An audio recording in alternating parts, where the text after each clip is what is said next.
I want to move on to our next story. So we've all been waiting for the Epstein files to be released. You recall Congress passed a law last month demanding the release of all relevant materials in the Epstein case. And, Trump's was backed into a corner and eventually relented and said, oh, yeah, I know, I totally support releasing all this information. So, well, what has happened in that meantime, we don't know, but we did get a huge batch released on Friday. Now, like I said, they were supposed to release all relevant materials, and we only got partial materials. And I'm summarizing the story from Axios here. So on Friday, the Justice Department released thousands of these Epstein-related documents, but acknowledged the release is incomplete, with additional files still missing and no firm timeline for full disclosure. They say they're going to release them in batches. I guess we got some more yesterday.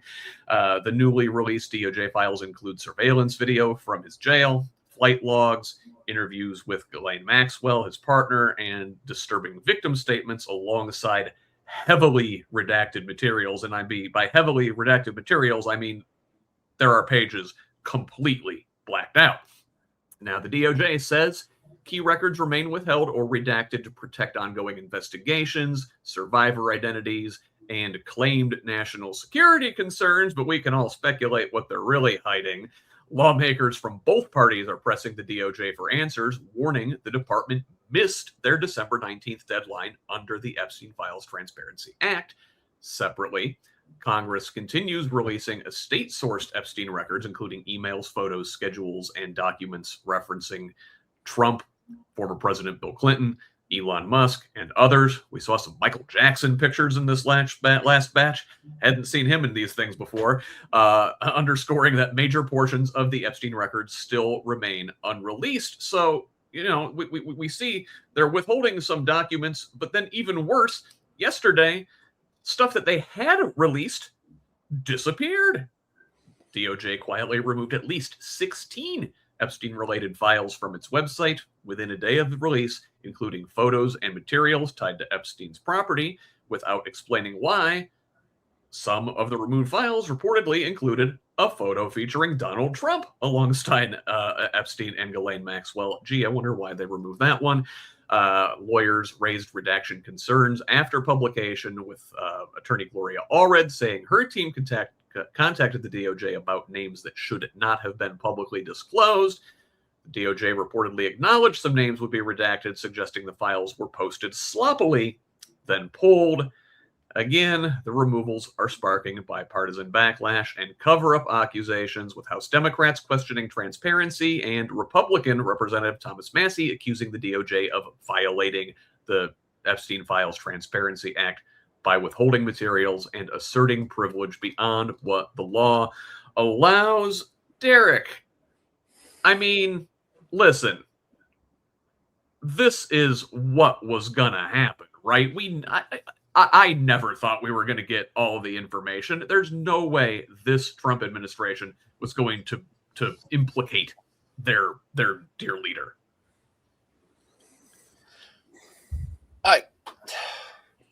I want to know what national security issues were in the Epstein files. Like, what the hell could be considered national security for a known convicted pedophile? There's speculation that he may be involved with intelligence. Oh, and Trump was an informant for the FBI. Okay, that makes absolutely no fucking sense. Trump may have been a target of intelligence operations by these other other nations, which Epstein may or may not have been working for. I mean, listen, a lot of folks don't know this. It does not come up enough, but Ghislaine Maxwell's father, Robert Maxwell, is notoriously like a triple agent. He was a British spy, he was a Soviet spy, he was an Israeli spy. And I don't doubt that it runs in the family, let's say. No, Maria, Sorry. Go ahead, Derek. No, you're good. All right. Maria, I wanted to get your take on this. I mean, now they say that they're redacting these things to protect some of the victims, but then they went out and they posted some of the victims' names or pictures, and now they're hastily redacting them.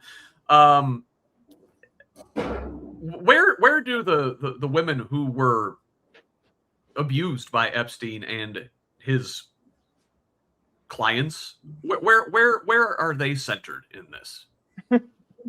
Clearly nowhere, because if they were centered, we wouldn't spend all this time and resources and meeting time, whatever, money, trying to get these files. Because if we just believed women, and not that it should take more than one, like, clearly I feel this in my body, like, it shouldn't take more than one person to say that they were abused, that they were raped, that they were trafficked, that this happened. And again, it's like what I said, maybe about Venezuela or something, how many times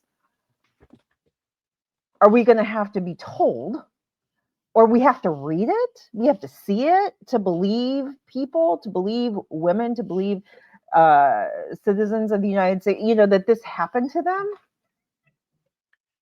I think we saw among the files that were released was a report made to the FBI by one of the victims in like 1996, and it basically was ignored.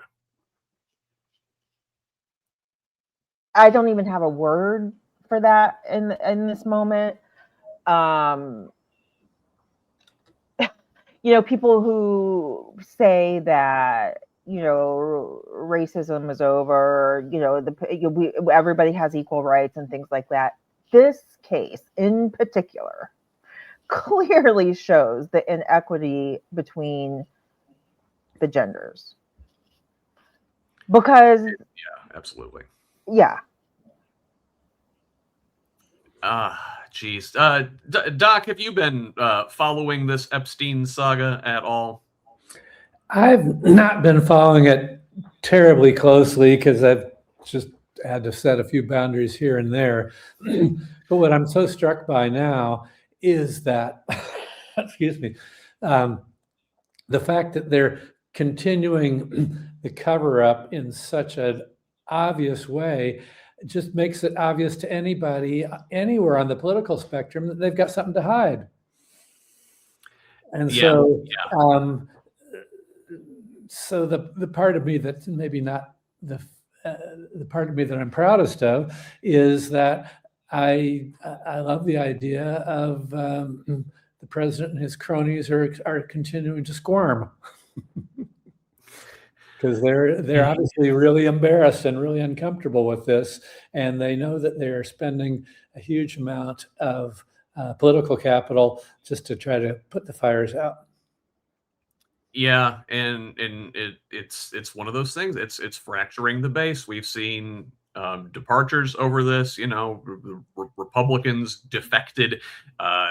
Marjorie Taylor Greene, Lauren Boebert, Nancy Mace. Firebrand Republican women were early to break with the party on the Epstein stuff and sign the discharge petition that produced this Transparency Act. And eventually the rest of the party had to relent on it because of their break. Whatever it is that will eventually destroy this man, it can't come soon enough. The harm they are doing to all Americans will take decades to clean up.